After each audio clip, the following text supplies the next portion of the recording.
So Rashad Richey writes a physics book. And even the title is hilarious. Let's read it. Ancient Egyptian Mastery of Quantum Physics. Boy, that's pretty amazing. Vibratory frequency. Hey, Rashad Richey, there is no such thing as vibratory frequency. It's vibrational frequency. Oh, and geometric sciences. Okay. uh, Dr. Rashad Richey. Of course, he's going to put doctor in the actual byline, but keep in mind, typically books won't allow you to do that. Normally, you would put your credentials at the end, such as PhD, EDD. You wouldn't call yourself doctor.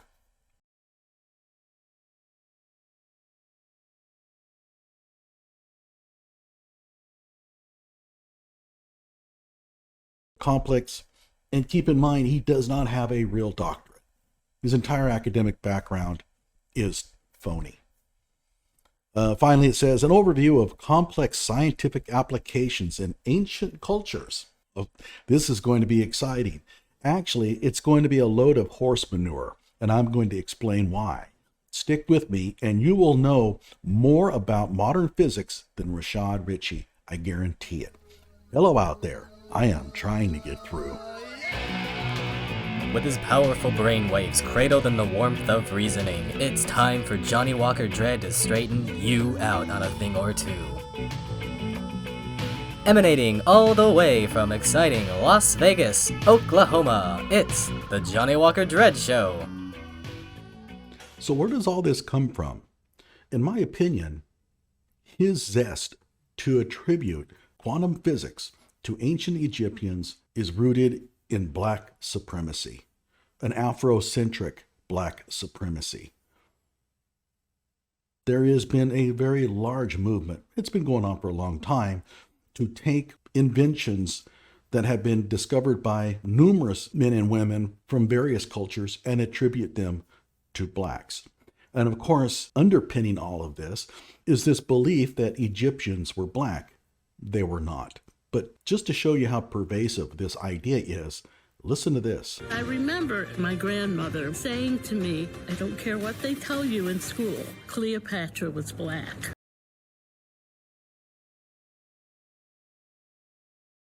And of course, all of this is very unfortunate. Why not focus on the future? Why not focus on where people of your culture can make significant contributions to science? And they have. People of all cultures have contributed significantly to science. Why not isolate those contributions instead of going back 2,000 years and trying to reinvent history? Of course, Cleopatra was Greek. She was not black by any stretch. But again, this is all rooted in this idea that because ancient Egyptians were pretty well advanced for their era, that if we can somehow make them black, then we can take credit for a lot of things that we know today.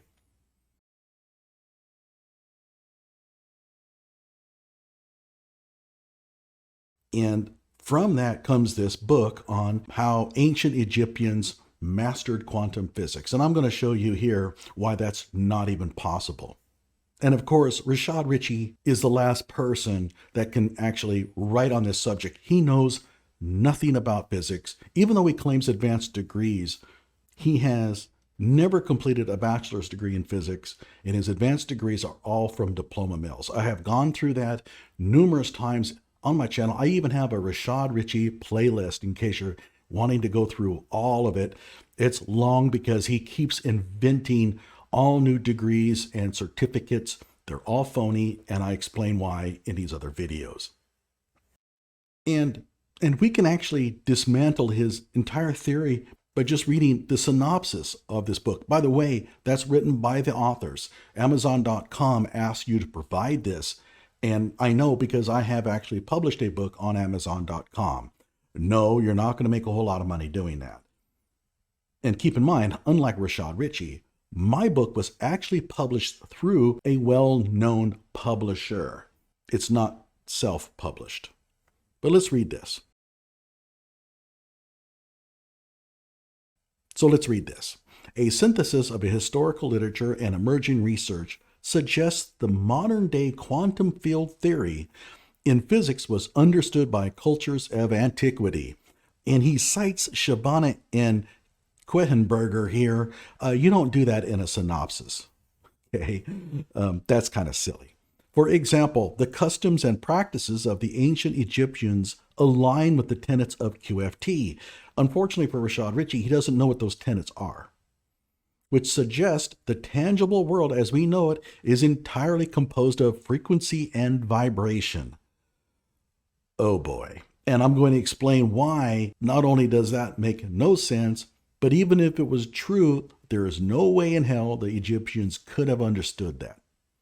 Recognizing that all elements of temporal existence, temporal meaning time, are variations of frequency and vibration, don't know about that, has profound implications for multiple fields in modern science, including medicine. Yeah, we should go back and read the hieroglyphics from ancient Egypt to understand how to create new medicines. Forget what we know about QFT that was devised over the last 20, 30 years by very smart people. No, the ancient Egyptians hold the real keys to progress in our country.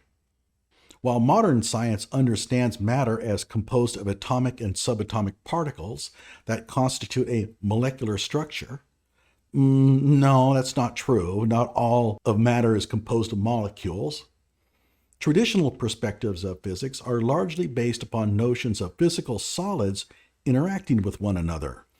That is true. However, the problem is that those traditional perspectives are classical. They're not modern. They're not quantized. We'll explain that here in a bit. Rather than recognizing the non-solid nature of objects and the dynamic, mutually intertwined influence of multidimensional waves. At this point, he's just spewing word salad. He has no idea what he's even writing there. Emerging discoveries support QFT, yeah, that's true, and the notion that the material world, as perceived by modern humans, is composed entirely of vibrations. That's simply not true. Moreover, vibratory frequencies and their spectrum quality likely extend infinitely beyond the limited range of frequencies that are perceivable to the normative senses of humans. That's true, but that's the reason why we create instruments that are designed to pick up those frequencies.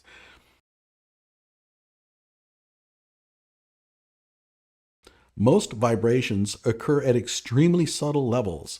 And keep in mind, by vibrations, he's still hearkening back to classical systems. He doesn't understand frequency. And I'll explain that here in a moment. So most vibrations occur at extremely subtle levels, either above or below the perceivable range. Yeah, that's why we have sensitive instruments.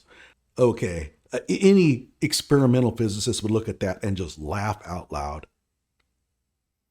Vibratory frequency composes matter, consciousness, sensation, perception, and reaction. So what he's doing, he's trying to go back to what we would call the aura, that there's an aura that surrounds human beings that certain trained nurses can actually feel and manipulate to make you feel better. And he actually got a certificate in this from the University of Central Florida. I'm going to cover that in another video. But the whole idea that consciousness is actually a vibration and that this vibration could be picked up by ancient Egyptians, but not by our modern instruments, is pretty preposterous. It's not even pretty preposterous, it's preposterous. Underscoring the inseparable confluence of mind, body, spirit, and consciousness. These concepts were well understood by many cultures of antiquity, most notably the ancient Egyptians. And again, never forget the black supremacy that's driving this. Okay? Ancient Egyptians, they think they're black. Therefore, if we can somehow attribute all of our modern discoveries to ancient Egyptians, then black Americans can take credit for everything that we experience. And of course, this is a silly game, right? Does it really matter? Well, to them it does. Literature and ancient artifacts indicate that the Egyptians possessed knowledge of the nature of the cosmos and embodied a more expansive, holistic understanding of both the nature of temporal reality as vibration and the influence of higher dimensions and consciousness on the temporal physical world.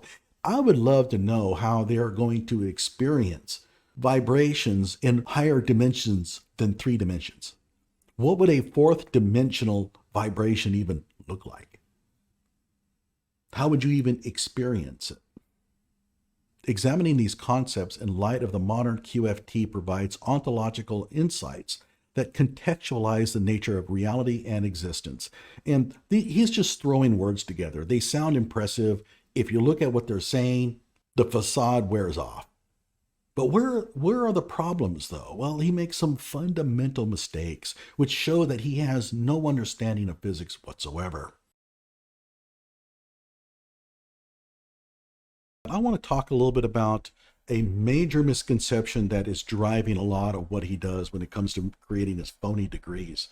The biggest one is that he assumes that physics is just this really hard subject, but if you think about it hard enough and you're smart enough, you can figure it out. But that's simply not true for a number of reasons. And first of all, physics is built on experiment. Without experimental results, whether you are on the right track with your theories. So experiment drives theory, and then theory drives experiment. There's a symbiosis between those two. The ancient Egyptians could not have done the experiments to drive quantum field theory because they didn't have the instruments. If they were going to come up with quantum field theory, they were going to have to do it from first principles and not experimental results. And guess what? You're not going to derive quantum field theory by just thinking about it really hard.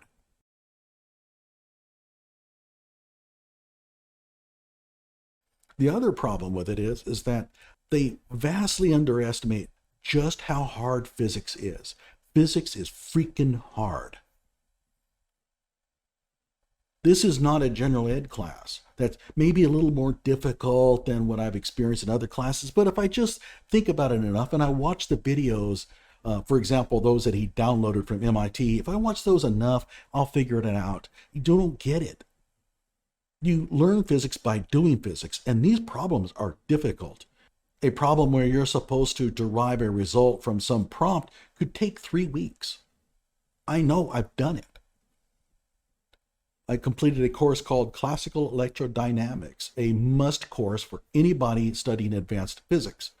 It's probably the hardest class on any college campus, and the workload was around 50 hours a week. That's one class. That course took years off my life. And for Rashad Richey to just come prancing in and say, well, I got a PhD in physics. Well, I didn't need to do any of that undergraduate study. I downloaded some videos from MIT and watched them, and now I know all there is to know about physics. It's just ludicrous. But again, he thinks that physics is just a kind of a hard, it's like Rubik's Cube. Right? If I just study the cube enough and I try enough, I'll figure it out. Physics is not like that. You have to be willing to devote a substantial portion of your life towards the subject area to earn an advanced degree. And completing those courses is how you understand physics. Not by just being told about it by some professor on a video. So, again, a lot of people just simply underestimate how difficult that subject is. And I was an electrical engineering student taking advanced physics courses. Now I have a master's in physics, so I know the subject area pretty well, and I became an expert in one area of quantum mechanics. But I am by no means an expert in physics across the board. There are 1,000 different topics that I know very little about. But if you listen to Rashad Richey, he knows all of them. And so the man is just a blowhard. And now because the Dunning-Kruger effect is in full force here, he's going to write a book. And I guarantee you that this book is primarily just these other books by Shabana and Querenberger. He's just basically lifted large segments of them off, and then he's just sort of provided his opinions on each section. I'm not going to buy the book. It's worthless. So in this video, I'm going to explain why the ancient Egyptians could not have possibly understood quantum field theory. They were advanced for their time, but quantum field theory was way beyond them. So let the show begin.